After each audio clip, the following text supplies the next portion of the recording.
Hey, this is going to be a quick progress update for week 2 of Ritual League. I am pretty much done investing into this Earthquake build. We got Awakener level 9. We've got probably 10 or 15 Cyrus kills under our belt. Almost completely done with our bonus objectives and Awakening bonuses. About half our Watchstones are replaced with the craftable ones. They're not super well rolled, but they're good enough for me. I'm not a super min-max player or anything. We got our Unnatural Instinct, a Glorious Vanity, new Corrupting Blood Jewel. These cluster jewels were huge with Wound Aggravation and Rend. It literally doubled our damage from 3 mil to just under 7 mil, and Red Nightmare stayed the same.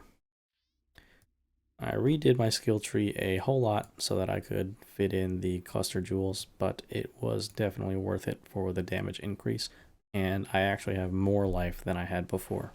For gear, we finally got our Elder Bleed Axe, gloves and belt and boots all stayed the same from day 1. Got a new helm, looking for an enchantment that was useful for us.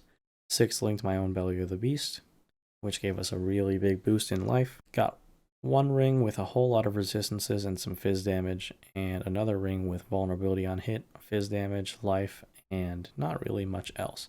This ring is certainly nothing to write home about, but I was on a budget at the time that I bought this ring. Amulet's really not that great either. It's just some life and resistances, and crafted Warcries can't exert travel skills since I switched back to Leap Slam as a movement skill.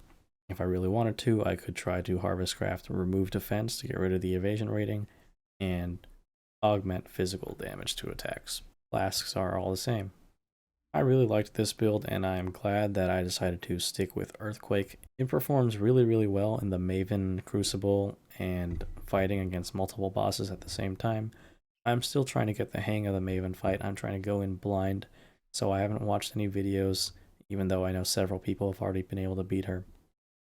I probably won't attempt Maven again until I get my next build up and running, which I'm thinking is going to be Double Strike or Flicker Strike.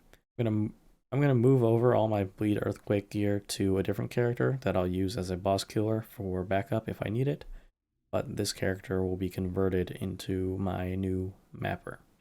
I was actually able to farm 2 Headhunters through sheer luck.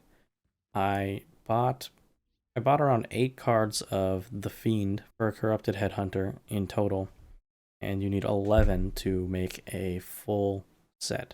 I was able to turn 8 cards into 22 over the course of about a week. I played around with the Headhunter for this build a little bit, but it really doesn't do anything for you besides give you some survivability. Since you don't crit, don't do elemental damage, and really you don't even rely on hitting for your damage.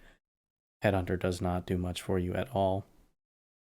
I ended up selling both of them for a solid about 150x profit.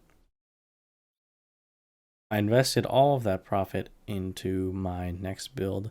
This build could certainly have a better axe, some better rings and jewelry, but I opted not to, since I can clear all the content that I want to clear with this build very comfortably.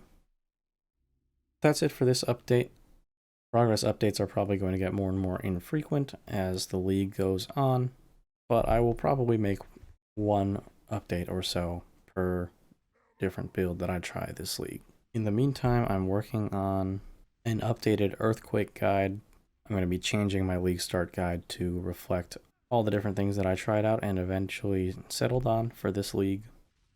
So that'll be coming in the next couple days.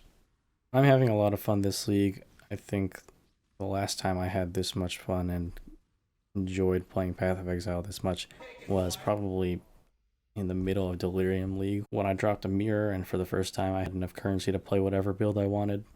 I hope you're having fun too.